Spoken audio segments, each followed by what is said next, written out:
over them here.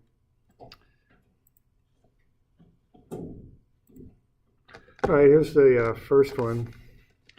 So with this relative acceleration, you got to account for the fact that you've got two components of acceleration if one object is rotating around another. So if we want to find the acceleration of A right here, we got to consider a few things. It's rolling to the right, so it's got a tangential acceleration like that. That would be a relative acceleration. It's also got a normal acceleration like that, and then it has the acceleration of the center of gravity, or the axle of the wheel, to the right. So essentially what you're doing there, you're just adding up the three of them is what you're doing. All right, so you just add up those three effects. So we got the velocity of the wheel. You want to divide it by the radius, and that'll get you omega. Then you want to find these three things here. The tangential and normal accelerations of A, those are relative accelerations. Okay, so those are A with respect to O. They're caused by the fact that A is rotating about O. So the tangential is alpha r. You're given alpha, and r is the radius of the wheel, so that's 0.8. The normal is omega squared r, which would be 3. That's omega squared times the 0.4. That's 3.6. And then the acceleration of the axle is the same as the tangential acceleration of the rim of the wheel. It's just alpha of the wheel times the radius. So that's 0.8. So what you got to do here is vectorize all this stuff and then add it up is really what this boils down to. So you got these three things, and you just need to add them together. So point O, which is where we're starting, so if we get the acceleration of O, that's just to the right. In the x direction, it's got a magnitude of 0.8, so that's 0.8i plus 0j. All right, now you got to deal with angles for these tangential and normal accelerations. Parallel angles will get you this one up here at 50. And it's a 90-degree angle there, so down below you got 40, okay? So the normal and tangential components make a 90-degree angle, so you got 50 and 40 degrees for those two angles. And then what you do with that is you just vectorize everything, okay?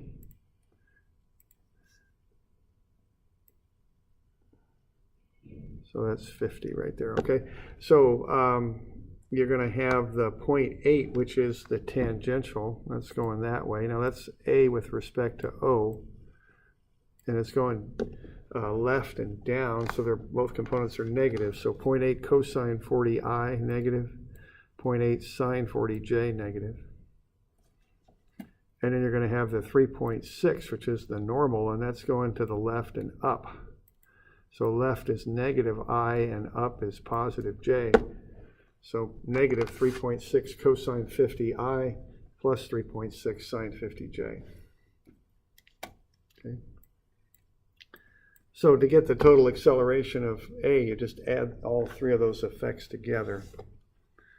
So the acceleration of O, and then what's happening when A rotates about O, which is a normal and a tangential acceleration. So we're doing all right with that. Okay. And then you just add everything together. Okay, when you add up all that stuff, you get 2.13i plus 2.24j, and that's just a vector, so you can take the square root of some of the squares and get the total acceleration, which is 3.09, and you can do an arctan and get the angle of it. It's 46.5 degrees. So that's the acceleration of A at that time. Okay. Now you could do that with vector operations too if you wanted. So it's up to you, as I've mentioned a few times now. So just find a way that suits you and go with that. Okay, so if you're going to do it with vectors, actually it's a little bit more involved on this one. You'd find A sub O, that's just alpha r, which is 0.8i plus 8j. Okay, then you can find omega, that's 3 radians per second, just as we found before.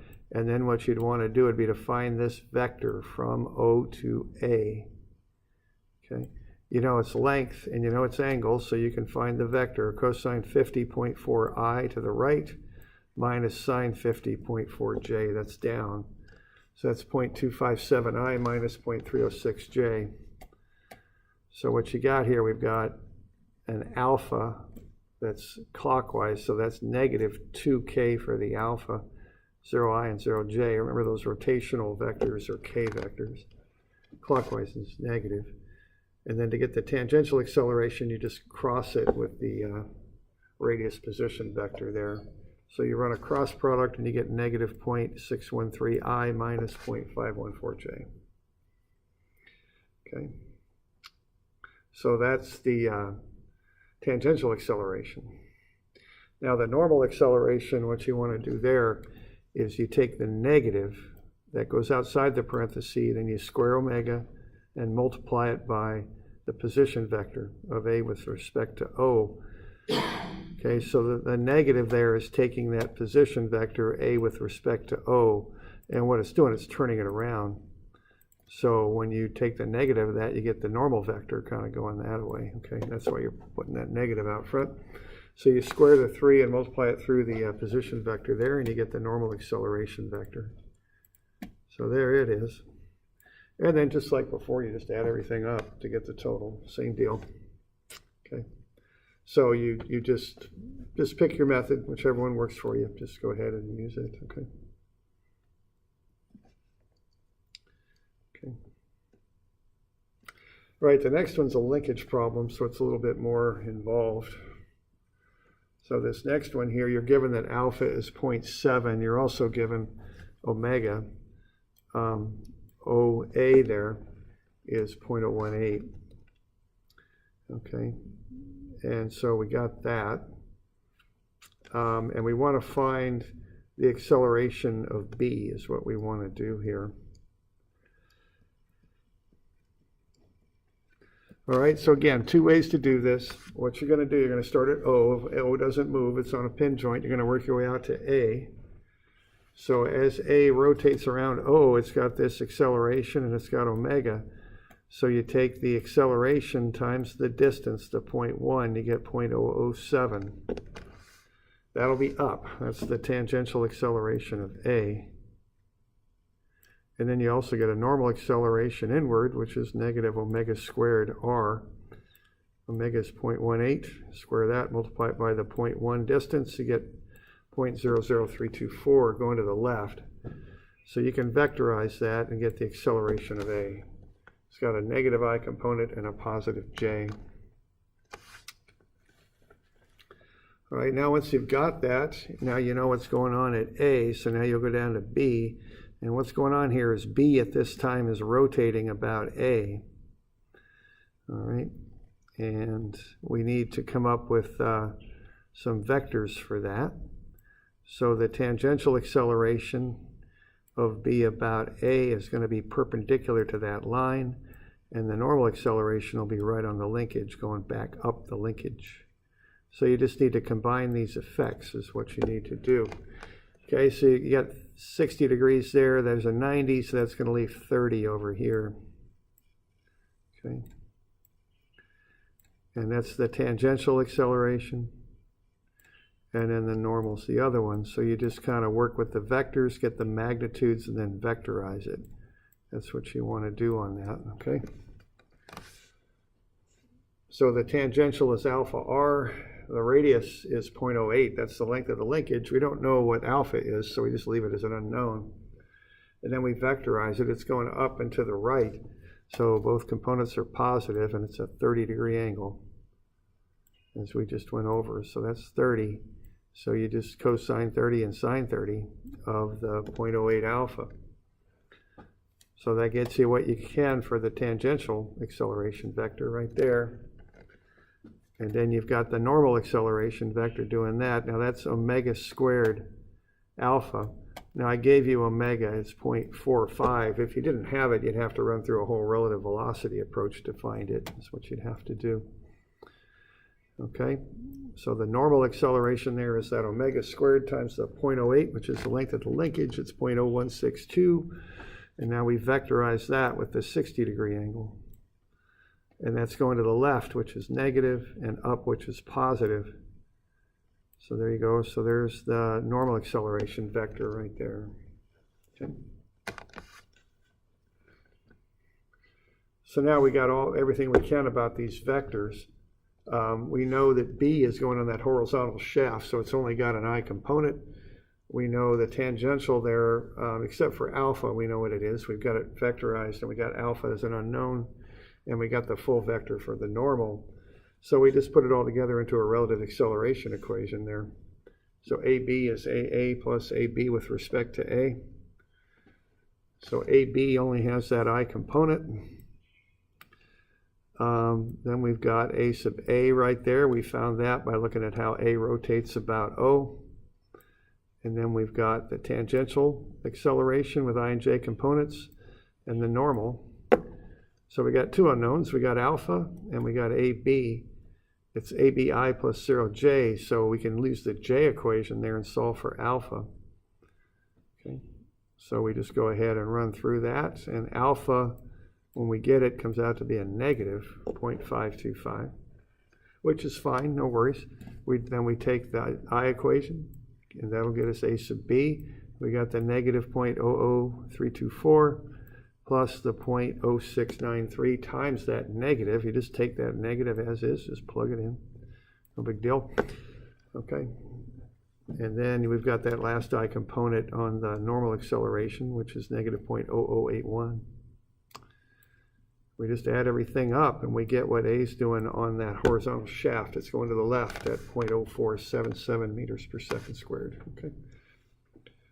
So this is a lot like that relative velocity stuff. It's just done for acceleration. And when you do the acceleration, you've got the tangential component, which acts a lot like velocity. It acts the same sort of direction and stuff for that relative motion there. But then also you got to pick up this normal, which is, that's what you got to really remember when you do this acceleration stuff, okay? All right. Now, once again, you can do that with vectors if you like, and it's just a different way to compute the same stuff, so whatever works is fine. Going back to point A now, it's rotating about O, so that'll be a tangential motion. We cross alpha, which we're given, is 0.07, so that's an I, that's counterclockwise. I don't believe I've got it on this sketch, but it's on there somewhere. There it is. So, oops. What is it? Alpha is 0.07 radians per second squared. There we go. And that's part of the problem statement. So we cross that. That's counterclockwise. So that's a positive. It goes like that. So that's 0.07. So that's a positive because it's counterclockwise. It's a rotational vector, so it's all K. So 0, 0.07. And I is 0.1, J is 0, K is 0. Okay, so we just cross it, and we come up with 0I minus, or excuse me, plus 0.007J. We can find the normal acceleration, negative omega squared R. Okay, so we got omega is 0.18. We square it and take the negative of it. Multiply it by our position vector. We got that negative out front. So that'll get us the normal acceleration of A. We just add them up and get the total. Okay. And then what we'll do here next is we'll get the tangential and normal accelerations of B as it rotates about A, because the relative motion of B about A is a rotation. So we get the position of B with respect to A there. 0.04I minus 0.0693J. That's how we get from A to B. That's that vector right there. And then we'll take alpha, which we don't know, so we just put that in there as an unknown K vector with 0 and 0 for I for that vector. So it's all K because it's a rotational vector. Cross it with the position of B with respect to A, and we get that term right there for the tangential acceleration. And then we take the negative of omega squared R. We've got our position vector R right up above there, right there. And then we take the negative of omega squared, so negative 0.45 squared, the negative outside the parentheses, multiply it through the position vector, and that gets us the normal vector. Okay. That's the drill, okay? And then you just put it all together into the relative acceleration equation like I did earlier. Run the numbers. You come up with alpha, at, again, just as before, at negative 0.525. And then go ahead and plug that into the, and that's done with the J equation, okay? Because we have 0 for ABJ. So we use that equation to find the alpha unknown. Once we got that, we just pop it into the I equation. We pull out all the I components next. So we got AB, we got negative 0.00324, we got 0.0693 alpha, and we got negative 0.0081. Put that into the I equation, solve for AB, and just like before, we get 0.0477 negative. Okay. So that's the drill on the relative acceleration stuff. As I say, it's a lot like the relative velocity. It's just got one extra component. Is what's up. Got any questions on that one? No? Okay.